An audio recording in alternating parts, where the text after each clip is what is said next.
This is a LED headlight, but the throw of the headlight is very, very poor. You look at the ground clearance, it's very less. So riding two up will be difficult. Riding single is fine, but you have to be very aware of the speed bumps and also the khadde. If you look at the bike from the rear, the twin exhaust, the chrome exhaust, the seat, the light, everything looks proportionate. But the OCD factor about this is, you see this part of the exhaust is slightly protruded out when compared to that.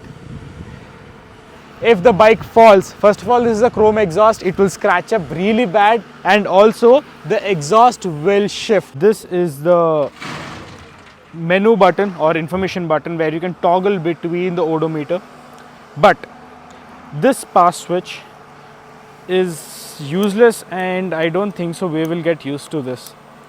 But person who owns it, he pretty much has to, but that's about it. These are the only few niggles which I really felt about this bike. Though I am in a very remote location, this bike is not meant to do such roads. But this bike, I feel, is more planted than the Interceptor 650. It's close to 240 kgs. That's almost adventure tourer category. For me, because I ride bigger motorcycles, I got used to the weight really quickly. But for new riders, it will be really difficult to get used to this weight. But all in all, this bike is actually a tourer.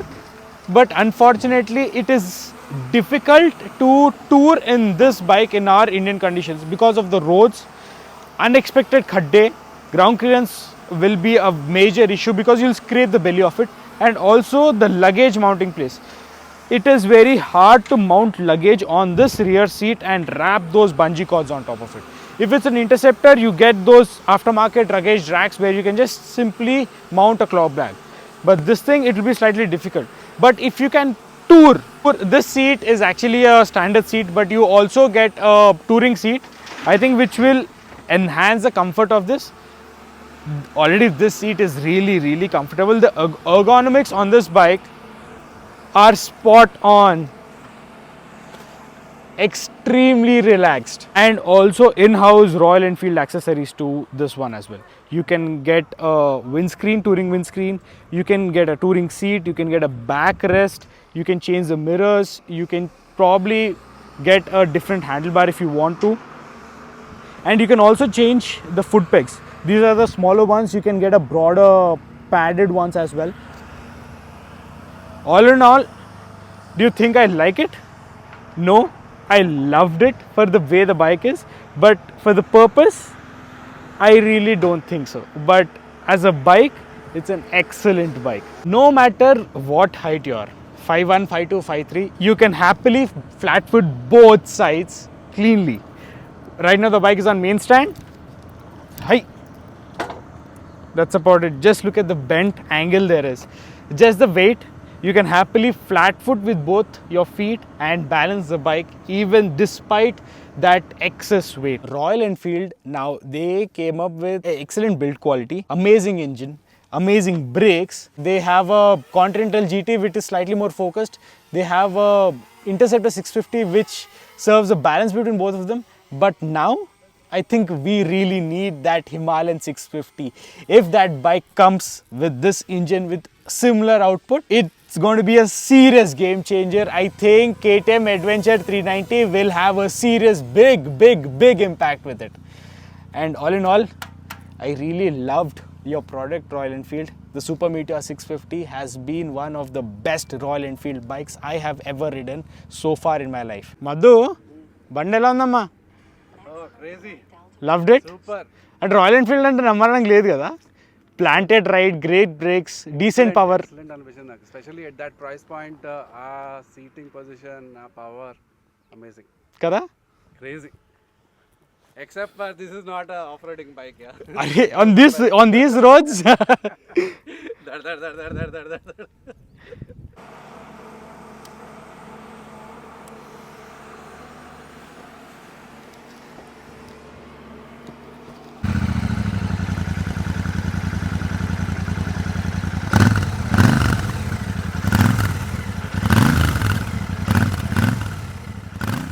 What's popping with you? Welcome back to 2BrotherVlogs. Unfortunately, we lost all the audio from the GoPro, but I'll do a voiceover and give you insights on how I felt about this bike on a ride in the city and everything.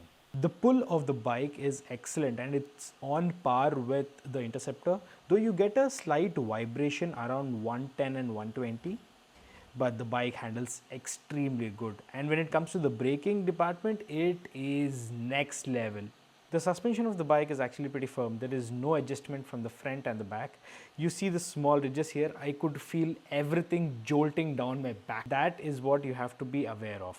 Go with the basic switchgear. On the right you have the ignition kill switch and below you have a hazard switch. That's amazing. And on the left, on top you have the information button where you can toggle between the odometers, and just below that you have the power switch and the high beam switch and indicators and glorified Activa wala horn, though it is slightly louder but it is not the greatest. The fuel filler cap is built extremely well. The tank is metal, every brush metal here and there. The tank fuel lid is brush metal. The switch gear housing is also brush metal. So top notch for Royal Enfield for giving excellent build quality. And also the speedometer looks really nice. On the left you have your speedometer with odometer, everything, and on the right you have a trip meter where you can connect your phone and use it as turn by turn navigation from Google Maps. The basic silhouette of the bike is looking very good. People who are just looking at the bike are mesmerized by the way it looks, and people are not actually imagining this is a product from Royal Enfield because it's built so good, it rides so good, and thank you again Royal Enfield for bringing out such a beautiful bike. So when we ride the bike back to back with the Interceptor, you see this wobble.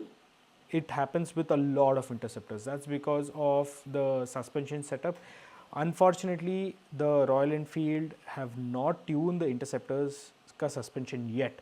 But for the Meteor 650, there is no wobble from the front end as such. The bike is extremely planted and stable. The bike is actually not meant to ride on these roads. You'll feel every rock, bump, everything below you. This bike, the Super Meteor 650. Firstly, this actually was the first time I was riding this bike. As soon as I saw the bike in person, I was mesmerized. It looks beautiful. It is definitely an eye catcher.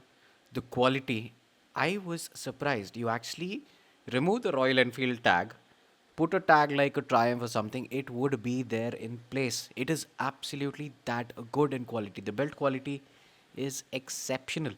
I couldn't believe at how much forward our Indian manufacturers are getting, let it be in cars or motorcycles. Mahindra, Tata, Royal Enfield, kudos to them, man. They are making exceptional machines these days. So, my experience on this bike, acceleration, I found it slightly less than the Interceptor and the Continental because it is slightly on the heavier side, about 30-40 kilos heavier than those bikes. But it is plenty powerful enough for our highways. It can cruise at that 110, 120 kilometers per hour on the highway pretty easily. One thing to note is you are going to take time getting used to the position if you're a normal rider because this is a very foot forward position, unlike most of the bikes we ride on, most of the commuters. If you're coming onto this bike from a smaller segment capacity bike, something like a 200 or 300 cc bike, this is going to get a little hot in the cities. Highways shouldn't be a problem. But yes, in the city, stop and go traffic, you will find a little bit of heat penetrating to your legs. So, riding with shorts is quite difficult. The Biz bike gives a mileage close to 30-35 kilometers, which is pretty good for a 650 cc motorcycle. The suspension travel is quite less on this bike, uh, to an extent where you feel every small speed breaker you go around. Because again, because the ground clearance is low, Royal Enfield had to make that compromise and make it a very stiff suspension. So it's going to be a stiff ride. Major con I find with the modern Royal Enfields is the switchgear.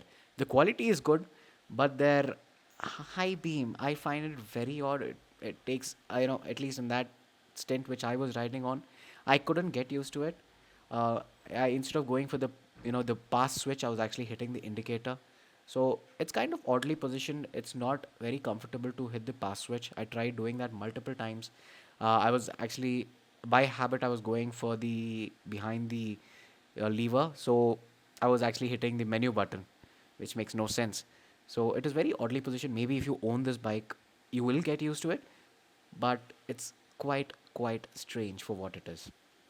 So in short, I would wrap this video saying that I love this motorcycle to an extent where I am so much willing to purchase it.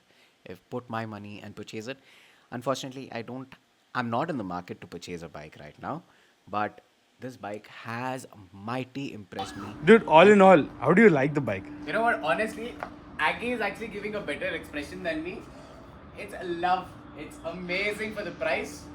I'm absolutely sold for this bike. Great value for money. What is the best feature you liked in the bike? It's looks, man. Looks? Yeah. I feel the brakes. The brakes are amazing on this. You know what? The front is also decent.